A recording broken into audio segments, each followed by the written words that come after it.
Um, as we're waiting for other people to come in, let's just review what we talked about 2 weeks ago. We had an introduction to a whole new category of literature. And we understood that my intentional mistake that I made in publicizing this class as a book of the Bible, because in fact, it is not a book of the Bible. It's a book of the Catholic Bible, but it is not a book of the Jewish Bible. It is part of what we call the Apocrypha, right? The Apocrypha, this corpus of literature, much of it was written in the Second Temple period. And there are reasons why the rabbis accepted some literature into the canon and didn't accept some literature into the canon. So the Book of Ben Sira, I'm just reviewing what we talked about last session. The Book of Ben Sira is part of this apocryphal literature that is a part of the Catholic and Eastern Orthodox Bibles, but is not a part of the Jewish Bible, nor is a part of the Protestant Bible, who didn't accept Apocrypha just in general as a category. We accepted some works. They were then no longer called as Apocrypha, but they were brought in, whether it be the Book of Esther or some of these later books, Ecclesiastes and stuff like that. It kind of came from around the same time period, but these were accepted into our canon, as opposed to the Book of Ben Sira that wasn't. We looked at a bunch of different apocryphal books. We talked about them, and we said that Ben Sira belongs to a category of literature that we call wisdom literature. And that's sort of where we left it last week. Any questions from last time? Yeah, I have one quick question. Go ahead, Peter. I'd like to know, and I started looking at parts of this online. My understanding is that when they found some of this stuff in the Dead Sea Scrolls and things like that, there were big chunks of it that were missing and fragments that are missing. So we don't even have an accurate translation, do we, of all this, or do we? Well, or filling this all in. Translation is different than, first of all, do we even have all the text? We do not. What I'm saying. We do not have all the text. Where you're showing a picture there are big chunks of this that are missing. Yes, you are correct. So all we have is what we have. And there are big chunks of it that are missing. And who knows, right? The very first, paragraph of all of this may be, this whole thing is a parody. Don't take anything seriously. And we lost that. This was right. the first forum spiel, and it's not. Now, we don't think that that's the case, because what happens with these documents, especially from the Dead Sea documents, is they have multiple variants and multiple versions, and they start to puzzle it together. So the first 3 verses is missing in this section, but the last 3 verses is missing off of the other one, and we can see what the first 3 verses are in the one and the last 3 verses are in the other, and we can kind of play that game of piecing everything together. However, there's always going to be doubt in all of this. I've always wondered, how much of this, including the things that were taken into our canon, if they find something that supersedes and comes from an earlier time period, would we ever throw out stories, if we find things that are more recent, It's a good question. It is a good question. Look, we have seen clear differences between not the Torah so much, but the prophets that are canonical in the text that we have versus the Septuagint, the Vulgate, and the Dead Sea Scrolls, right? Septuagint is the Greek translation. The Vulgate is the Latin translation. The Dead Sea Scrolls are Hebrew, but come from a different sect. And what that means is they were all dealing, like, the Septuagint didn't translate. It's not that It's not that they had the same words and they chose a different translation. Like, the words were different. And it shows that there was a different manuscript that they were working from that had different words. And so we take all of that into account. When I was taking off my rabbi hat, putting on my Talmud hat when I was doing Talmud PhD, we always had to go to the manuscripts for the Talmud, right? Because there are 4 or 5 different manuscripts that are from the Talmud, and sometimes they say different things. And when you get to the classical Vilna edition, which is what we have when we look at the Talmud, and you say, this makes absolutely no sense, and you look at the manuscripts and you go, oh, well, that one makes a lot more sense, right? Because somewhere along the line, it got corrupted. So manuscript work on these ancient texts is an entire profession. And there are people that are much more expert at it than I am. But you are correct, Peter. Well, we're not looking that closely at it. You know, we're looking at it to get a sense of it. And if it's a little wrong or if it's not the right thing, I'm not so worried about it, because overall we're going to get the flavor of all of this. But there were some, actually, for some of the texts that I did today, you're going to notice I took the numbers out, but there were some verses that were missing. And some translations that were missing, so that I had to translate.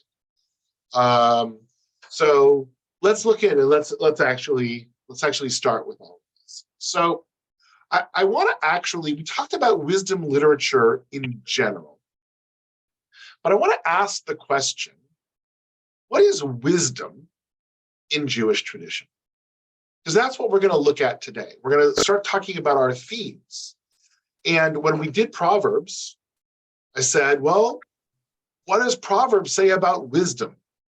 And we're going to ask the same thing today of Ben Sira. This is wisdom literature. What does Ben Sira say about wisdom itself? So we need to understand what wisdom is in Jewish tradition. And there's a couple of different ways, frankly, that we define it. On one level, it's intelligence or shrewdness. Right? When we say somebody is wise, we can say this is an intelligent person. This is a shrewd person. They know how to manage all of their information and all of that. Another way of thinking about Jewish wisdom is good sense or sound judgment or moral understanding, which is different than the first. And we see that in Proverbs, right? A clever man's wisdom makes him behave intelligently, right? So we actually see both of them kind of tied into that. We see shrewdness, but we see that the wisdom makes them behave a certain way. Wisdom allows for us to engage in the world maybe differently than we would if we didn't have that wisdom.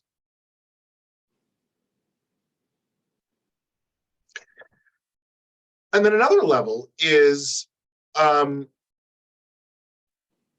ability to, I took this from somewhere else. I don't like the word profounder, more profound problems of human life and destiny, right? I actually took this from my Jewish learning. You'll see the source on the next page because it's an extension.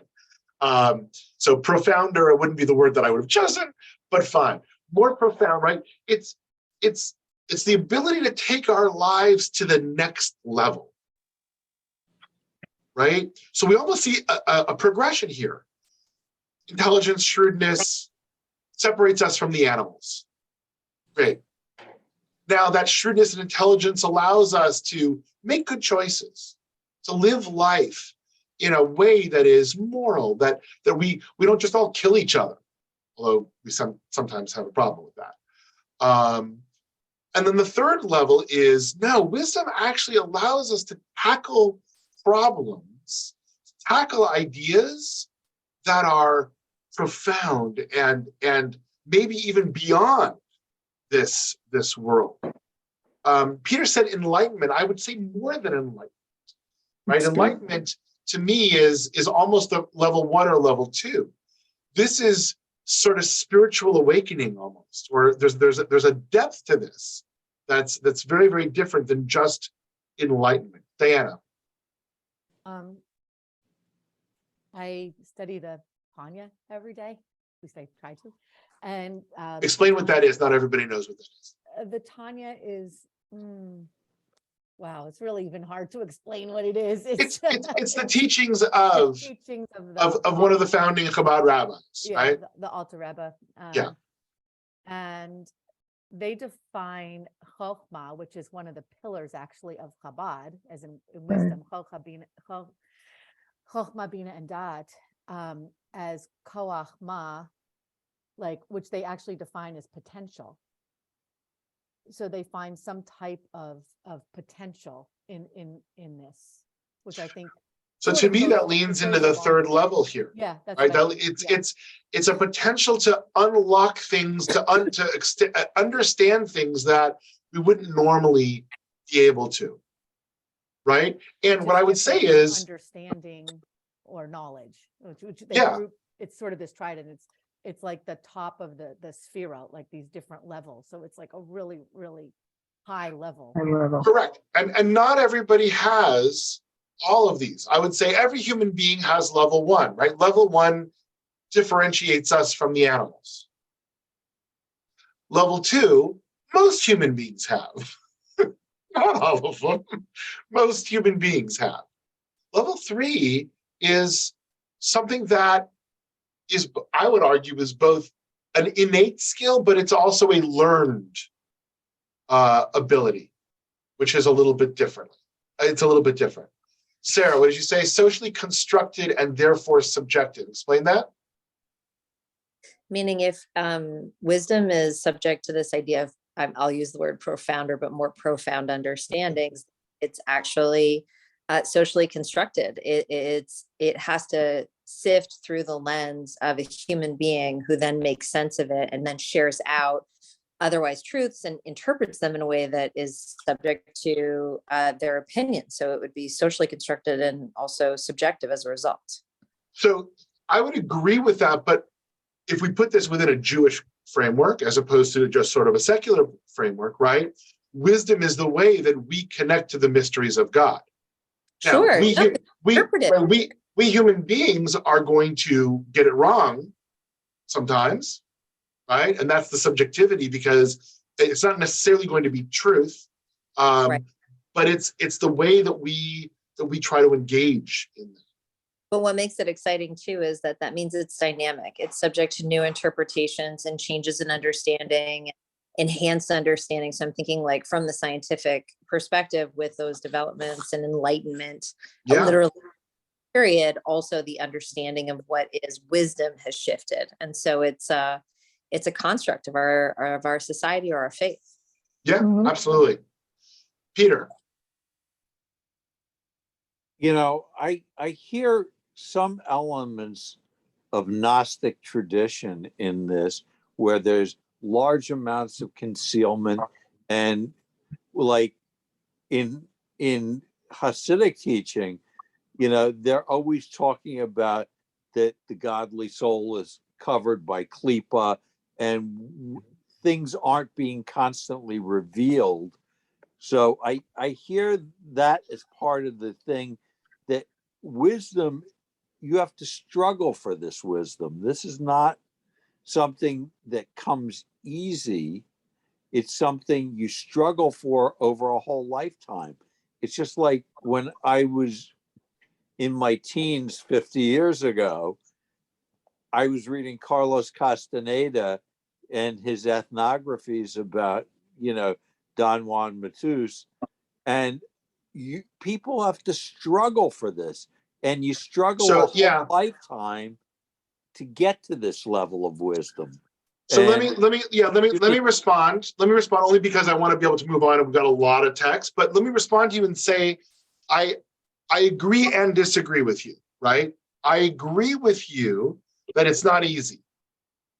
But the difference between Gnostic tradition or any mystical tradition, right, is the mystical tradition wants to keep it a secret. wisdom from a Jewish perspective, Wants to come out. God wants everybody to have wisdom. Now, it doesn't mean it's going to be easy. Doesn't mean you're just going to pick it up off the floor. You may have to work for it. But there isn't the sense that I disagree with only the first part of what you said. I don't think there's a sense of concealment, but I think it's a hard thing to do, and you got to learn and you got to work for it. But anybody can do it if they want it. It's open to anybody. Hillary. My thought is that any of these levels are available and potential in any human being, but I wouldn't even say level 1, everybody has it. It's something, I mean, when you were talking about working for it, I don't think everybody is intelligent or shrewd. Yeah, I mean, I'm taking it at its base level of what differentiates us between an animal. Yeah. Right? The ability to think, the ability to we may not think that everybody does it well, but everybody has that ability. So, okay, let's continue on, because I can see already I brought far too much text for what we're going to get through today, but that's okay. That's good. I'd rather have the conversation. So the end of this sort of summary, and this comes from my Jewish learning when I was looking at it, talking about biblical wisdom literature. It writes, wisdom thus becomes the fruit of the unending quest for the meaning of man's experience of life and religion. Where shall wisdom be found? Asked the book of Job. Man does not know the way of it. It's hidden from the eyes of all things. God understands the way of it. So this is, right, there's this sense of it not being easy. The search for higher wisdom led to the twin convictions that, in the last analysis, wisdom comes to man as a divine gift, and that it belongs to the very nature of God himself. And that's the last piece here, right? That makes this Jewish wisdom as opposed to any other type of wisdom. This is the way in which we connect it to God, because the source of wisdom is God. That's the Jewish framework of all of this. And any book, and I would say any Christian wisdom literature book is likely going to be, talking in the same way. But certainly any Jewish wisdom literature book, whether it be Proverbs, whether it be Job, although it's questionable whether Job is considered wisdom literature or not, right? They're going to be using wisdom as a bridge between us and God. And yes, that's a struggle that you were speaking of, Peter. So let's talk about Ben Sira. Let's look at the first chapter. If you remember, we talked about the different chapters, and I said, unlike other books that we've studied that have a very clear framework, right? When we were, last time, we saw some books, we saw this chiastic structure of this beautifully built a piece of literature. This is really kind of a mumble jumble of all these ideas thrown together. There's no, this chapter is on this and this chapter is on that. The exception of the first chapter, which kind of lets us into the mind of Ben Sira, and that's what we're going to look at today. I brought the Hebrew just so that if people need to look back, but we're really going to focus on the English. That's why it's a lot smaller. All wisdom is from the Lord and is with God forever. It's just what we said. The sands of the sea, the drop of the rain, the days of eternity, who can count them? The height of the sky, the breadth of the earth, at the depth of the abyss, who can estimate? But exceeding the scope of these is wisdom, and truth is broader still. To whom shall the root of wisdom be revealed? And who knows her wiles? He is uniquely awesome. God is, I tried changing all the gods, all the he's to God here, and I forgot this one. So God is uniquely awesome. God is executor of all of her treasuries. God scrutinized her and examined her and counted her and gave her to his lovers. Unto all flesh, he gave her according to his desire, and he will give her to his lovers. All right, let's unpack this. And by the way, I really struggled whether or not to do this verse by verse. I felt like knowing this group, and I love you all, but I've studied with you before, we're going to get so into the weeds of each verse that we're going to actually lose the beauty of the flow of all of this. So I'm going to give it to you chunk by chunk, but we can then go back and look at specific words, specific verses as we need to. But what do we see here? What are we learning about wisdom? What's Ben Sira teaching us?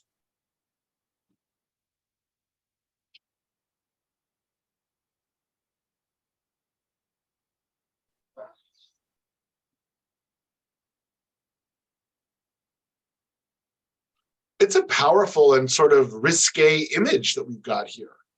First of all, the fact that wisdom is framed as feminine is not unusual, both because the noun in Hebrew is feminine, but also because these ideas that we have here, they resonate in a lot of different places where wisdom is sort of the partner of a human, of a human being. And since, of course, it's only men that learn, right? The partner is going to be feminine, and that's the way that a lot of these authors set it up.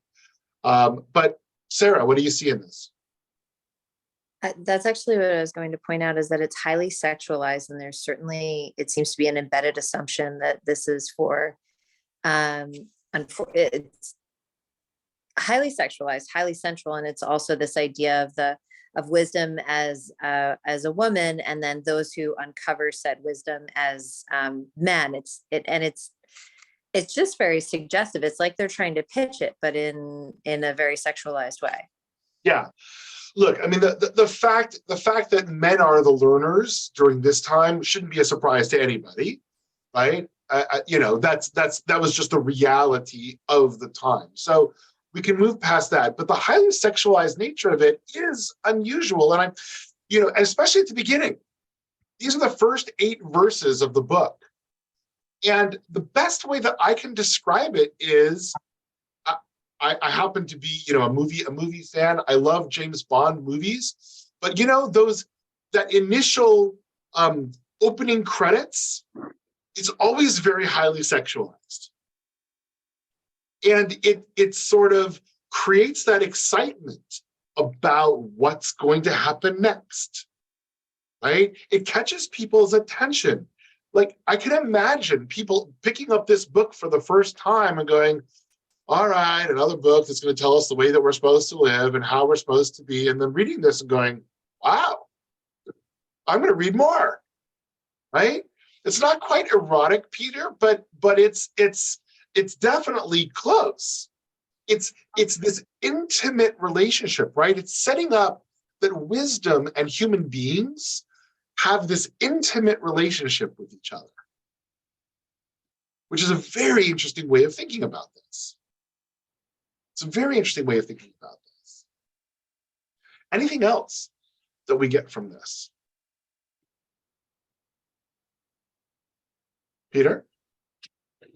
I kind of expected to see, like, the Song of the Sea is written in the weird style with the columns marching through. I kind of expect some kind of unique writing on something like this. No. It's written, it's just so erotic. This is how they would have, that's what they would have done. This is early Playboy, I wouldn't go that far. But it's amazing. But for that time period, this is very erotic, I think. Agreed. Diana? I don't actually think it's like that erotic, maybe suggestive, like I agree. Like Sarah said, but I think that there's just a tremendous amount of imagery, and it's just about it's not like you can't really measure it. It's like you can't, maybe it is subjective in that way. It's not measurable because all of these different concepts are they speak of that which is infinite. Yeah. The sands of the sea, the drops of the rain. I'm thinking of Eli, actually. Mm-hmm. Right, but we have here, right, the height of the sky, exactly, like the these breadth of the earth, the depth of the abyss, and wisdom. Yeah. And it's setting it up. It's kind of ironic if you think about it. It's almost Right? like it's almost like it's intangible. Like it's Yeah. different from your knowledge. Like But what's the we purpose know- of this book? It's to say you can have wisdom. Yeah. And it starts by saying, yeah, maybe not. But right? it's conditional because it's like, well, he's talking about God's the executor of the treasuries. He scrutinized her. Is he talking about the treasuries there? And he's like deciding who gets the wisdom? And he examined her and he counted her. Well, So it's so not this like a is, given, yeah, this but is you're gonna this get it. is wisdom as a gift. Yeah. Right. And in the same way that a king or a satrap would be very cautious about who he gives gifts to. That's sort of the imagery that we have here. Right. So that's the third piece to this. So we've hit all three, right? Of God as executor of the treasuries. That wisdom is a gift to human beings. And it is a gift that is almost incomprehensible in its entirety. Because only God can truly understand all of wisdom. So if you think about it, it's something that no matter how hard we work at it, and this kind of goes back to our earlier conversation, no matter how hard we work on it, we're never going to fully understand it because then we'd be God. And we're not going to ever be God. So it's this broad, immense thing, right, that is of ultimate value. It is a gift to those who God holds close. And when that gift is given, it's an intimate gift. Right? So the intimacy here, it's really interesting, right? Like I don't imagine, and I'm going to go out on a limb here, right? I don't imagine that the authors at this time would ever be able to talk about human intimacy with God. It's just, we don't do that. But this is sort of as close as we get here. If you think about it, if you think about wisdom as a substitute for God, then by being intimate with wisdom, we are intimate with God. And that's where I see this sexualization coming here. That's sort of what's going on here, is that this is a way that we human beings can ultimately get close with God. And I think it goes one step further here, because it keeps saying that God gave wisdom to his lovers. And to me, that says that there is a requirement that you have faith, that you are trying to love God. So you'll only get wisdom if you love God and if you are faithful. So look, I didn't start to play too much with the treasure with the translation here, because I could go down that route and we would never have this class because I would take so long trying to retranslate this. But the Hebrew of lovers in English is a very charged word. Hebrew is ohavav, those he loves. Now, is that lovers? Not really. It's those he loves. God loves us. And so some of the hypersexualization that we're seeing here is the translation, because the Hebrew is not quite, it's not neutral either. I'm not pulling it all the way back, right? But it's not quite as forward as God gave her to his lovers. I would have translated this as, right? Unitana, and he gave it le'ohavav, to those who he loves. And that would have been a much more gentle translation. Right? I don't feel the need to translate it as his lovers. You can, but I don't think that's what the Hebrew says. Okay, what time is it? Oh, goodness. All right, let's move on. Sarah, did you have one more question before? Thank The you. only thing to say is it's a clever disclaimer though, because if you don't get this, it just means that God doesn't love you. So Yeah. it's an interesting play. Like if you're not Yeah. smart, you don't have the wisdom to get this. It's not the book's fault. It's your fault. Yep. Yep. Yep. I think you're right. I think this is like saying if you don't understand all of this, then you're not one of God's loved. Good. All right. Let's continue on. So this is only the first 8 verses of this chapter, right? By the way, there are like 50-something chapters in this book. So, second section that we're going to look at. The fear of the Lord, and we're going to talk about fear. We've talked about it before. We will talk about it again, is glory and honor and greatness and a crown of splendor. The fear of the Lord gladdens the heart and grants joy and grace and length of days.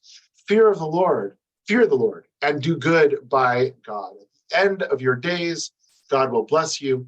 The fear of God is the beginning of wisdom. And that's really where I wanted to make sure that we got this sentence, and then we'll continue on, right? Fear of God is the beginning of wisdom. And for the faithful, it gestates in the belly. I don't know why they decided to put that in there, but okay. For eternity, it has been prepared for those who have integrity, and God's grace is faithful to their offspring. The fear of the Lord is the beginning of wisdom, and it increases peace, life, and well-being. So we repeat this again. It's like a refrain. And her treasuries will be filled to satisfaction, her granaries with her satiation. The fear of the Lord is the beginning of wisdom. Again, the refrain. And she will intoxicate with her ample satiation. She has a strong, reliable rod, praise, and eternal glory to those that follow her. Her roots are eternal and her branches are ever-reaching. Talking about wisdom again here, I like this imagery. Just going to highlight the pieces we'll come back to. Happy is the person who meditates on her, and she benefits them more than any other treasure. So this is the best gift that we can get, right? But we have this refrain that is connecting wisdom to God, and specifically Yirat Hashem, right? Yirat Hashem. We've talked about this in other classes. It's always translated as fear, and it's always wrong. Yirah doesn't mean fear in this way. The Hebrew yirah means awe. And as I've said before, what happens to human beings when the awe is overwhelming and it is so full of awe that you can't stand it? It becomes awful. Right? Even in English, we have that understanding that awe is great, but at a certain point in time, we can't take it. And that's the relationship that we're talking. This isn't the Hebrew word pachad, which is I'm afraid of clowns, or I'm afraid of the dark, or whatever it is. Right? It's a different type of word. Okay. All right. So what do we learn from this and from this refrain?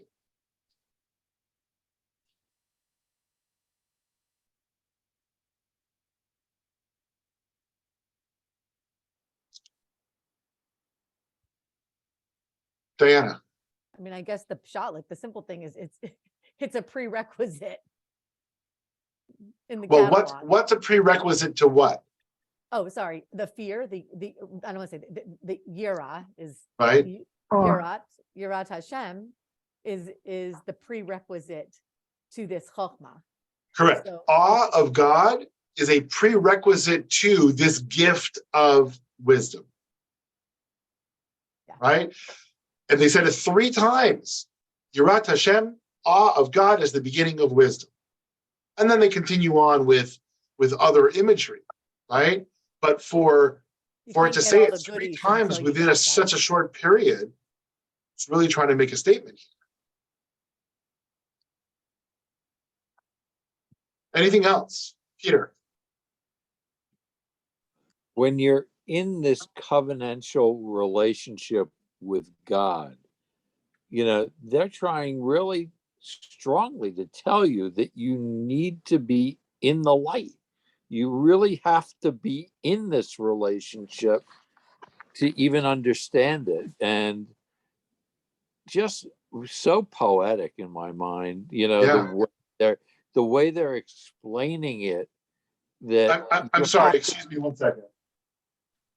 Yeah. Is the rest of the campus clear? I'll turn on the alarm. You can. All right, thank you. it's just you can't find contentment unless you're in this covenantal relationship with Hashem at this Yeah. point. Look, The way it's not something we're going to just pick up on the way. It's something we're going to have to engage in order to do. That's why I said it's the struggle, Yeah. to get to this point, because we spend a whole lifetime learning and we're still struggling like Jacob, we're still struggling with God. Yep. To get. Yeah, for sure. Well, that's why we read these books, to try and figure it out. Brooks.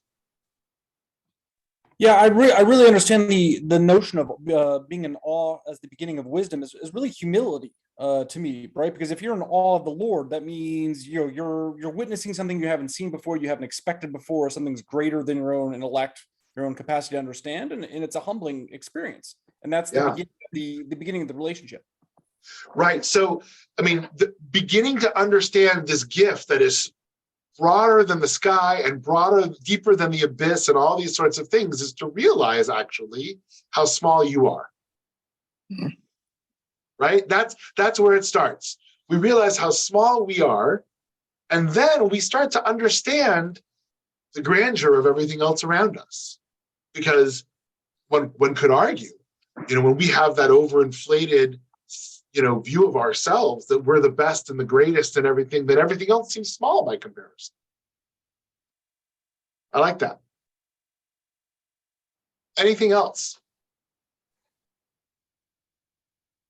All right, let's continue.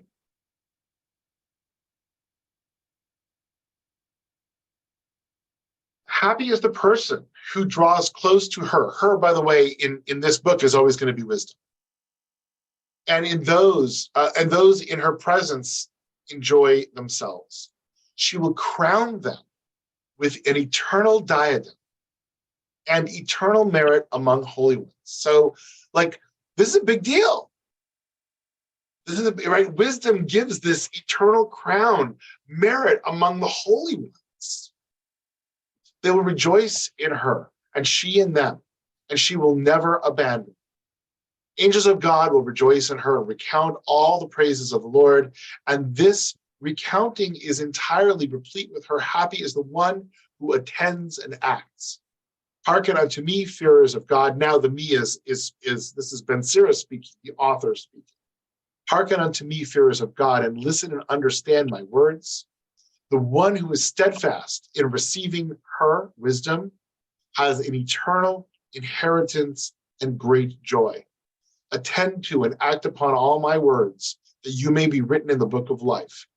Love the fear of the Lord, that your heart may be happy, and do not fear. Mm-hmm. Right? Now, by the way, if we look at the Hebrew here, let's see what it says here. Yeah. Doesn't use the word pacha like I thought it was. It uses the word nikla, which is different. But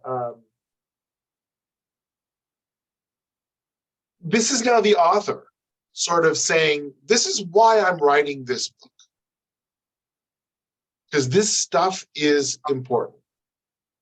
This is it. This is the answer. This is, we go and we try to find, the answer to a relationship with God. And, there are a lot of rabbis out there that are going to say it's mitzvot and it's keeping kosher and it's lighting Shabbos candles and laying tefillin and all these sorts of things. And Ben Sira is like, you want to really understand God, you want to get close, have that humility, have that awe. And I think some of that other stuff falls in there. And then learn this. That's it.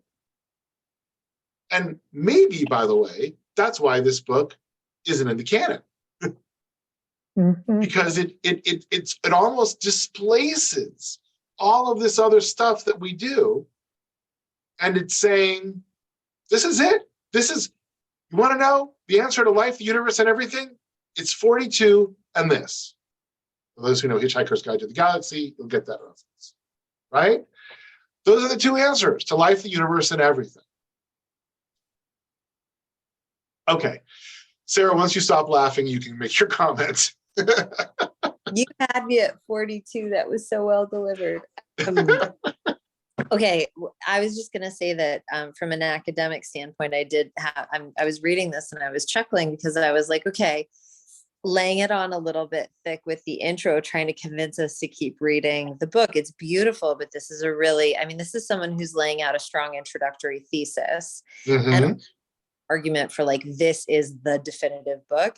And I had to chuckle thinking about like fellow scholars in my field who have written similarly strongly worded intros to their books, arguing that they are like the definitive book, which isn't to say if they are, they aren't, but it's just interesting to see that even, we're talking thousands of years ago, that they were still making heavy and somewhat maybe arrogant statements, but I'm curious to see more and see if I'm wrong or right. Well, and the irony is, right, as I think we find very often with scholars today, is those people who feel the need to tell everybody that their book is the one, very often aren't the ones that are what everybody's reading.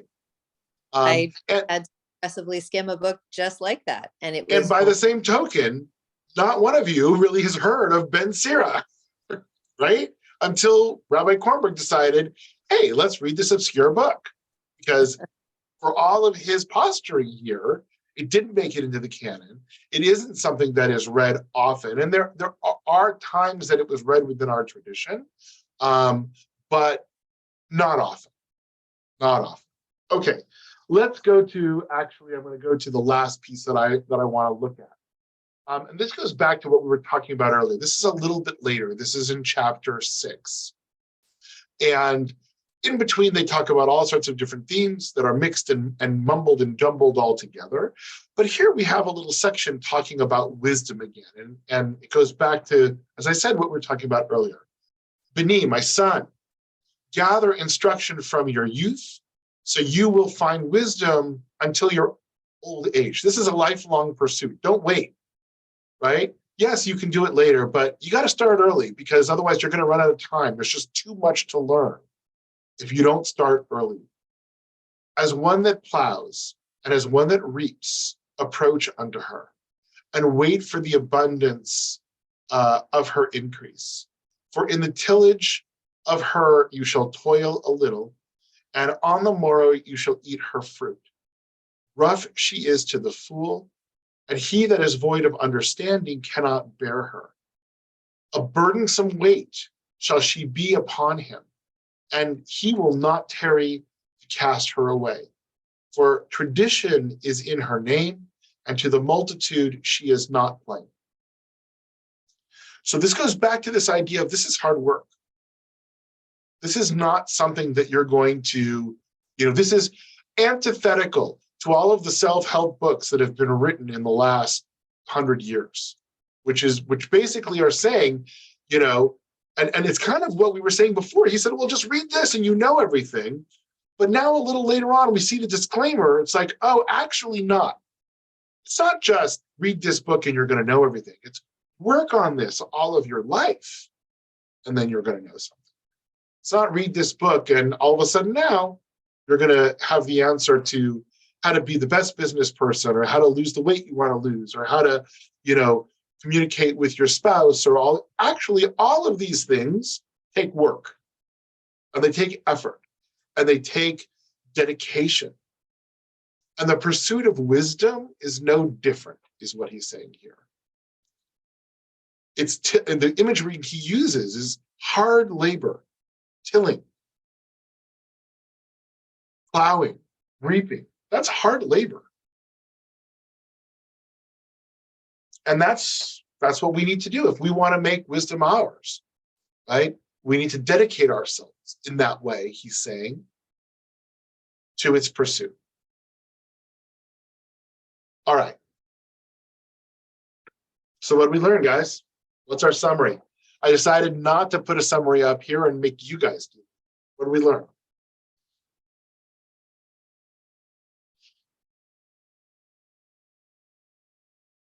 Yeah. Go ahead, Diana. Well, on the on the first level, there are 3 levels of wisdom, and wisdom starts with Yirat Hashem, which can be translated as awe of God. And you Right? can't- Humility it's kind and of- awe of God is where it all starts. and that it's a that's the prerequisite. And that one thing is that I really like what they said about wisdom, and that about the roots and the branches. I mean, it's as infinite. There's no limit to the wisdom. There's no limit to who can get it, so long as you sort of pass this little test when you were being examined to make sure that you were a qualified recipient of it. And then you actually have to do something. Like, you can't just say, wow, thanks for the wisdom, got to go by. Like, you got to cultivate this wisdom so that it grows, and it's a process. Nice. And that goes back to this idea of Tilling, it it's subjective, and it changes, and it's dynamic, right? Something Sarah said earlier. It's in every generation it can be refreshed, kind of like the soil, right? Think about it. You grow, and then you have to refresh it for the next crop in order to do that. And if you don't take that time, then you eliminate all of the ability for more to grow. Good. Peter. I love what you had to say, whether this supplants all other knowledge and why it might not have been included in the canon, that it really says that some of the other stuff that we've spent lifetimes learning may not have as much importance. And I sent you a quote, of being on a path with a heart. And it's a very tough concept that Ben Sira is bringing up, that we're throwing a lot of stuff out to get on this path for enlightenment. And I like that. Look, I mean, I like that. I think we're making a bit of a leap, not a huge one, but a bit of a leap, saying he's throwing everything out. I think he's throwing everything out, but what he's saying is, and there have been other philosophers later on, especially in the Middle Ages, who've said, we spend all of our time figuring out, how long the wick should be for the Shabbos candles, and is that really making the world a better place, right? And this is going to make the world a better place. And I agree. It's just an amazing concept that we're getting below the level of Peshat to the next higher level of understanding than the simple thing that maybe we shouldn't be dwelling on. Well, I think you can find deeper things in those things as well. Look, you to be a complete human being, I would argue that you need to, just like you need to eat from all your food groups in order to be healthy, you need to eat from all of your spiritual food groups in order to be a complete Jew. And there is a time and a place for some of those basic food groups, right, that we have of mitzvot and those sorts of things that are very much a part of who we are. He's adding this and saying, hey, this is an important food group. Don't leave this out of your spiritual nourishment, or you will be lacking, is what he's saying here. Sarah.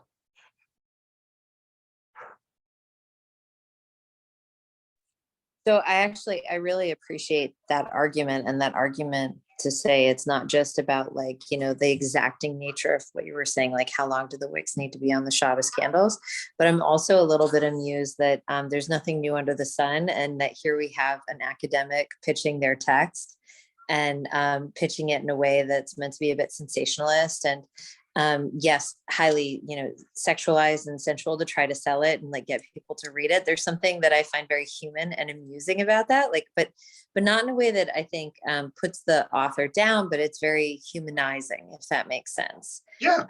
And just like so very familiar when you think about the way academics are trying to pitch their various texts even today.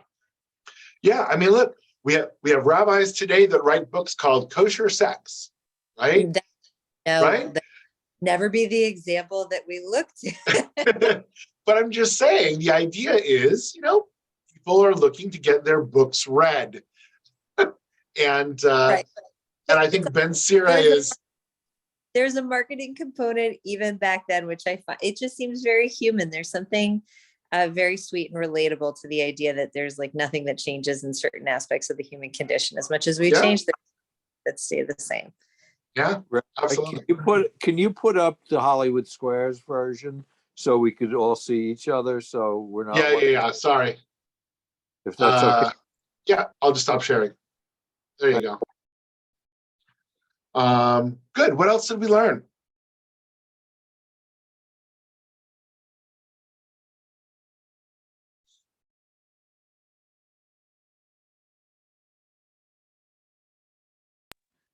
I don't know,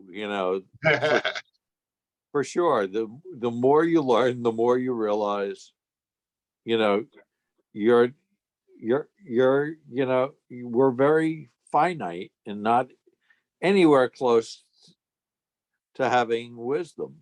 We only have that small speck of where we're at, Yeah. and because the source of wisdom is God, and therefore it's infinite. It's infinite, and we can't ever get there, no matter how long we struggle with it. And maybe at the last minute of existence, it all comes together, and then we're gone. That'd be nice. We'll see. We'll see. Brooks. Well, that's uplifting. Yeah, it's all a paradox, right? I mean, Ben Sira is going to spend pages and pages talking about wisdom. He's never actually going to tell us what it is, and it's still ineffable because it's this relationship with God. I mean, we see the same things in mystical Islam and Buddhism. They all do the same thing. Where this, you can never explain it, but let me spend thousands of words explaining it to you. Right. Well, because what he's trying to do, and this is why I like this, right? He's not going to tell you what wisdom is. He's going to say to you, this is what you need to do and how you need to live your life so that you will gather wisdom as you go on your journey, right? Because it may be different for everybody. The wisdom that I need to live my life is going to be very different than wisdom other people need in different situations, in different countries, in different times, right? Wisdom is not only subjective in terms of person, but it's subjective in terms of need, right? Of what the necessities are on how to live a life, a good, healthy, safe life. And wisdom comes down. We see that with our mother's wisdom and stuff like that that gets passed down. Well, it's different in different places depending on what the needs were, and some things where children say, well, doesn't everybody know this? My mom taught me this when I was a baby, when I was just a toddler. No, not everybody knows it because it's not something that other people needed. Excellent. Anything else, guys? So we are going to continue now to look at the themes of Ben Sira. Today was really about wisdom. And Peter asks, if this wisdom is so important, why don't we study it? Well, first of all, we are, but second of all, there's other wisdom literature that became dominant in our tradition. Proverbs being one of them, right? Proverbs is the place that we go to as wisdom literature, and so this was not in the canon for a number of different reasons. No, it's still there. And Christians, by the way, go to this and use this all the time. Right? Let me be specific, not Christians, Catholics, because it's not in the Protestant Bible. And most of the books that I found, right, You know, the wisdom of Ben Sira, a foundation for childhood development into adulthood. This is a Christian book because they're using this as the building blocks for how to build a good life. We use Proverbs. That's as Jews, that's what we use. But it doesn't mean that this is bad. Diana, I'll give you last comment. Well, I think also I think of like wisdom as sort of like your EQ. So it's not necessarily it's like your emotional quotient too, and it's based on like knowledge maybe you acquire through observation or empirical data or lived experience. And I think that's why you have this wisdom of like your grandmother's wisdom or something. It's an intuition, it's a sense. It's not necessarily like you pick up a book. These are guides. I think they might help facilitate, maybe they're catalysts or good suggestions, if you will. But Well, wisdom, so somebody once told me the great way to, what is the difference between knowledge and wisdom? Right? Knowledge is knowing that tomato is a fruit. Mhm. Wisdom is not putting it in your fruit salad. I Right? love That's that. the difference. Yeah. Right? Like you can know things, but then that doesn't mean you're not going to actually, like, how do we actually use this stuff in the That's what I real was gonna world? say. It's the application of Yeah. it's application of the knowledge and what you're gonna do with it. It's sort of the so what. Yeah. How do we get beyond that? And I think it's just really interesting, and there's layers and layers, and it's almost like reminds me of the Pardes method Peter talked about, the shot. Like we're trying to get down to that soul, like the secret of all of it. Right. That's Right. like an onion, like you're just peeling layers. Peeling it away. Look, I think you guys are going to enjoy as we go through these different things. Some of it's going to piss you off. I'm going to try to save that till later on because, obviously there's going to be things that are anachronistic. And when he talks about, how he views women and stuff like that, well, you're not going to like all of that. But there's still a lot to be able to learn from this if we step away from the anachronism of it and be able to say, okay, it was for the time. Now, what do we learn from it? All right, my friends, have a great week. And I look forward to seeing you guys over Shabbat. Bye. Bye, all. Thank you. You're welcome. You're welcome. Good stuff. Hi, everybody. Good stuff. Good night. Good night.